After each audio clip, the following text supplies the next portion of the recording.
tweet that he wrote, "Lonely Road Still Go to Sunshine, Kanye West, Puff Daddy featuring King Combs, Diddy's son." He want to make sure that's apparent.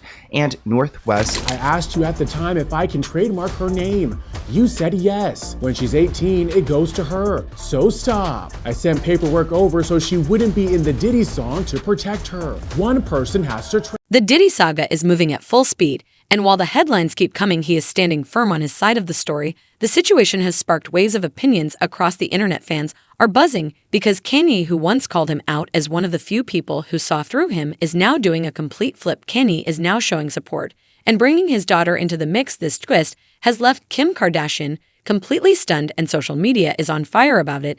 It seems like no matter how confident Diddy appears, this chapter is taking a toll on him. People were shocked when he showed up looking completely different, his hair now visibly gray, and the change happened in just a few months. The pressure is showing, and the world is watching every move. An astonishing whoa when he walked inside that courtroom because he appeared noticeably grayer. I would even kind of equate it a little bit to Santa Claus, but he just appeared grayer. His hair was a lot whiter. Now remember, the last time I was inside one of Diddy's hearings, that was back in December. We're in March, so that's just a 3-month time span of just that intense grayness. So either him being at MDC Brooklyn for this amount of time is weighing on him, his federal case is weighing on him, maybe even his fall from grace entirely is probably weighing on him, but he just looked visibly different. I will say though, last time he appeared thinner. This time it seems like he did kind of pack on a little bit of pounds, and I don't say that in a Amidst his legal troubles, one of his lawyers has also stepped away. High-powered lawyer Anthony Rico walked out weeks ago saying there was absolutely no way he could keep representing the rapper. This move shook a lot of people and added even more heat to an already explosive situation. Another noticeable difference that I thought to myself was just the fact that Anthony Rico was no longer there. Again, he filed a letter kind of saying that he can't be on the case anymore, and that was just a few weeks ago. And so that to me was kind of a stark difference from last hearing to this hearing. Defense attorneys basically said there's no way I can continue. Not entirely sure what that. Still, his influence is clear. Witnesses and victims are reportedly still scared of having their names known to him and his team. This lines up with claims that he had tried to pressure or intimidate people from behind bars before. According to federal sources, this ongoing fear shows just how deep his reach might still be even while locked up. That the government said that stood out to me was just how fearful some of these potential witnesses are about having their names out in the public, about having their names released to the defense. And that should also kind of go to, we talk often when we're covering Diddy's stories, just about the power that he had either over the industry, over his employees, over alleged victims that he had, former girlfriends, all of that stuff. But the government did make it clear because, they couldn't get into much details about that particular part because some aspects of it, in my understanding, were under seal. But one thing the government did make clear is that some of these witnesses don't want their names released out into the public. So they are going to kind of come up with a solution. From my understanding, is that the government will turn over that list over to the... Kanye fits right into this. You might remember a clip from a deleted Drink Champs video where Kanye seemed to call out Diddy as a federal informant. For months, that clip was used as proof that Kanye was on the right side of the industry and that he was not following the dirty rules everyone else was playing by. Me, and by the way, y'all done already fucked with me so much. Y'all already black mirrored me. You already made everybody think I'm crazy. You already took my family away. You already separated all my friends. I don't got no celebrity friends. Because when I was on TV, on Instagram saying, I don't know where my child is, and the Kardashians kidnapped my daughter in public, and I didn't have the address of my child, none of these niggas that want to say something Travis now. Gave you the address, though. Travis gave me the address. Right. But as far as Meek Mills, Puff Daddy, whoever, none of these niggas, all you fake hard niggas, fuck you. Hold on. Okay. All you fake hard niggas, fuck you. You know what I'm saying? I don't give because you can't shoot nobody anyway, and the reason why you got to talk is because you did a deal, you're fed. You know what I'm saying? That's why you got to come at me, because part of the deal for you to be a daughter and get out of jail is that you promise that you're going to go pull my co-car. So y'all niggas shut the fuck up about me. Now let me say it calm. You niggas shut the fuck up about Michael. Of course, that's not to say people didn't know they were once close friends. Their history runs deep. And that made Kanye's past comments hit even harder for a lot of people watching this unfold. Puff Daddy or Dr. Dre? Well, Puff Daddy because we twins. Also, he got that. Yeah, I mean, it's just like that's that bop. Like Dre's got his bop, is like the West Coast bop, but our Puff's bop is closer. But I really was trying to put the shakers and trying to be all the hitmen. Now, all of that has gone down the drain. Kanye just tried to drop a song featuring the disgraced rapper, his son, and his own daughter, Northwest. This move has left fans completely shocked and divided, with many wondering what changed and why he is now standing with someone he once called out. The tweet that he wrote, "Lonely roads still go to sunshine, Kanye West, Puff Daddy featuring King Combs, Diddy's son, he want to make sure that's apparent, and Northwest, and Jasmine Williams, a new easy artist that he's trying to promote." Again, using his daughter not only to go and defend Diddy, but also to promote this random ass Jasmine Williams. Comment below if you've heard her before. I never have. Lonely Roads kicks off with a voice that sounds like Diddy's, telling Kanye he appreciates him taking care of his kids and reaching out. This comes just a month after Kanye went on a wild rant asking Trump to help get Diddy out of jail. He also teased the song back then, but reports say Kim Kardashian allegedly got the government involved to stop the song from being released. At the time, the situation has only gotten messier since then. Available for purchase on his Yeezy website is a new Sean John Yeezy drop. And elaborating on that, on Elon's platform, he says, "Free Puff." No. Additionally, Kanye said, all these celebrity N-word and bleep is bleep. Y'all watch our brother rot and never say blank or bleep. Y'all watch our brother rot and never say anything to all the celebrities that happen to be black. He's talking to them. He then says, F all that woke N-words, addicted to complaining, do something. We all watched them try to cancel Chris Brown. Ain't nobody do nothing. I was PUSSY then too. The song seems to feature audio from a recorded phone call between Kanye and Diddy. The leaked clip shared by the Shade Room shows Diddy thanking Kanye and saying that none of his friends have reached out to him. This moment has everyone talking and asking what really happened behind the scenes. From the front line, you know what I'm saying? It's wicked, wicked, wicked. So you be careful.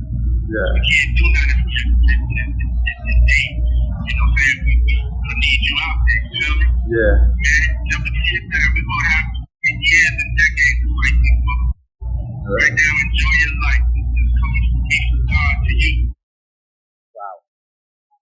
So, like, the villains are assembling together, uniting their forces. Of course, the response to that phone call has been far from supportive, especially when people heard Kanye telling Diddy that he raised him and that he loved him. Fans were quick to call this out, and many are now questioning why Kanye is standing by him so strongly after everything. So much for just taking care of my kids, man. Ain't nobody reach out to them. Ain't nobody call them. You know what I'm saying? Nobody. Man, that meant so much. You know what I'm saying? That you reached out to them. Took the money away while I'm in this. Man, and I appreciate you. Word up, man. Yeah, absolutely. I love you so much, man. It's like you raised me even when I didn't know you. With the song, Kanye also posted now deleted screenshots of a conversation with Kim Kardashian where she warned him not to post the song and said she would take it to court if he did after the leak. Kim has reportedly sent a cease and desist letter to Kanye, adding even more tension to the situation. To TMZ, the text conversation starts with Kanye saying, quote, "I'm never speaking with you again." Kim replies saying, "I asked you at the time if I can trademark her name. You said yes. When she's 18, it goes to her. So stop. I sent paperwork over so she wouldn't be in the Diddy song to protect her. One person has to trademark." The outlet reportedly adds that Kim and Kanye agreed to have all their kids' names trademarked when they were born, to which Kanye responds, "Amended or I'm going to war. Neither of us will recover from the public fallout. You're going to have to kill." The X leak comes after Kim and Kanye had already agreed not to post the song since they have joint custody and all decisions about their kids need approval from both sides. But now things have escalated so much that Kim might be considering going for sole custody. She was not happy about this at all. Really? She did not want the song to be released. So they had an emergency hearing. They'd have joint legal custody, so they have to jointly make decisions. They have to have a private judge kind of mediate to see if they can reach an agreement, which they did. It was agreed upon that Kanye would not release the song. He had planned to release it, I guess, for a Sunday service. But thanks to the amount of respect Ye has for Kim, he blasted it out on Twitter instead. Guess that amount is 0. He's doing this just to incite her. And it worked, because Kim is now contemplating whether to seek sole legal custody, thanks in part to Kanye's tweet regarding the whole fiasco. The man makes the final decision. What? Wow. But is that legal? Is that like... This seems to be a tricky situation because Kim has previously said that both parents try to be supportive when they come together for their kids and aim to keep things positive. And even though she built her empire as a reality star, she says she does try to be careful about putting her daughter on the internet, where she is open to so many opinions from the whole world. To our ET source, quote, Kim's priority is the well-being and safety of her children and to protect them from being around Kanye's controversial behavior. As a mom, especially putting her child on a platform for a lot of opinions, it's something to really, really, really think about.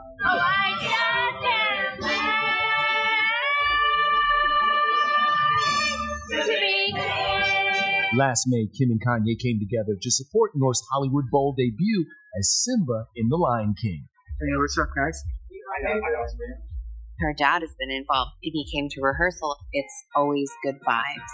Nearly 10 months later, Kanye is apparently enraged over his limited access to their 4 children and Kim trademarking North's. She has also expressed frustration over Kanye's escalating behavior, especially since she knows she will have to deal with him for the rest of her life. Because he is the father of her children, this ongoing tension has made the situation even harder for her to manage. Sometimes Kanye will say to me, "Can I have approval over what you say about me on your show?" And I'll say, "Well, you just talked about me in this song, this interview, this interview." Which is so real. It's like, no, I'm going to talk about you however I want to on my show. You didn't ask my permission. And I never say anything bad. I never say anything negative. If I say I'm exhausted, I feel guilty about that. I am exhausted. Don't want to be a part of this narrative. And it's like, when is this ever going to end? Like, it never will. Honestly, though, like, Kanye has had such a switch up that I feel for Kim because I don't think she realized at the point of, like, when they were married and having children that he was going to be this crazy in 2025. And I'm stuck with this for the rest of my life. Let's talk about something else. Everything. One of his latest rants, where he mentioned several rappers like Drake and Kendrick, also included shots at Kim. This added even more fuel to the fire, and fans are now wondering how much further this public back and forth will go. Back to his wife, saying, "So, Kim got the name and likeness over my black children. So a white woman has control over the name and likeness of my black children." Another part that really got people talking was when he went after Cassie Ventura, claiming she was trying to extort Diddy. This statement sparked a wave of reactions, with many questioning why Kanye chose to bring her into the mix at all. Cassie came to Puff and said, "Give me $30 million or I'm going to release a tell-all book." That looks like extortion to me.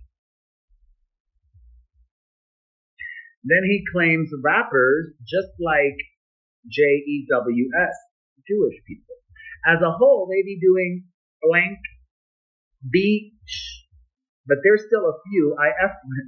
He then went on to defend Diddy in a way that had people shocked, as he seemed to openly excuse harmful behavior. This moment quickly spread across social media, with many calling it a major misstep that crossed the line. In a seeming confession, Kanye says, "Cardi beat women.